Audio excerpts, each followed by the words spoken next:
The reality is that when the children of Israel, the descendants of Jacob, when they crossed over the Jordan River, and that tremendous miracle, how God just piled those waters up and they walked across on dry ground. And they were over there for several days before the campaign started to take down that tremendous city. But the thing that had taken place both on both sides of the Jordan River was that there was a lot of time spent in prayer and preparation to hear from God. And it was God that had said, it's time to move. And it was God who gave the instructions about the priests being the ones who they would first set their feet in the water. I mean, God had laid the whole thing out. He told them how to go about taking the city. When he told them, he says, you cross or you go around at one time and then you rest. And nobody makes a sound.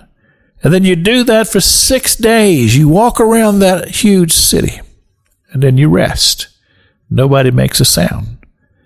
And then on the 7th day, you go around it 7 times, and when you finish the 7th time, you shout.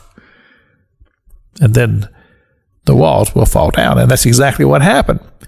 It was God who had given the word. It was God who had given the direction. They'd taken the time to pray and to seek God, and they saw the hand of God. But we didn't see that when they went against the city of Ai. The scripture tells us about no preparation, really no plan, and certainly no time in consecration, in prayer, and seeking the face of God and hearing from God. They just struck out and said, well, this will be an easy thing for us humans to do. And that's where we get in trouble, when we just walk in our humanity.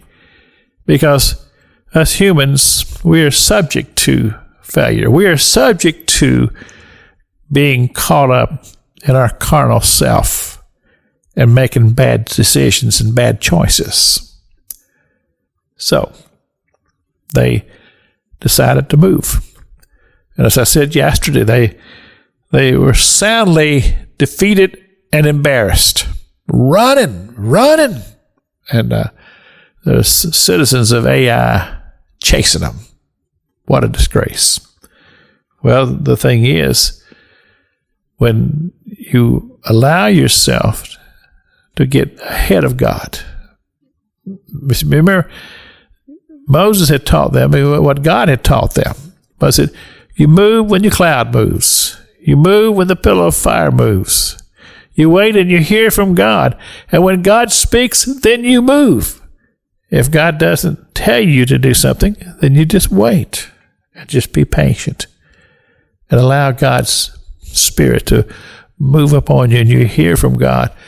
And then you have that peace in your heart that this is the will of God. And it's amazing. It's amazing how that works, and the peace it'll bring to your heart. Well, when we violate that, then there can be a lot of trouble. And trouble is what they got, because Joshua was crying out to God, God, what happened? And we'll find out about that tomorrow. This is Pastor Jack King with the gospel on the radio broadcast.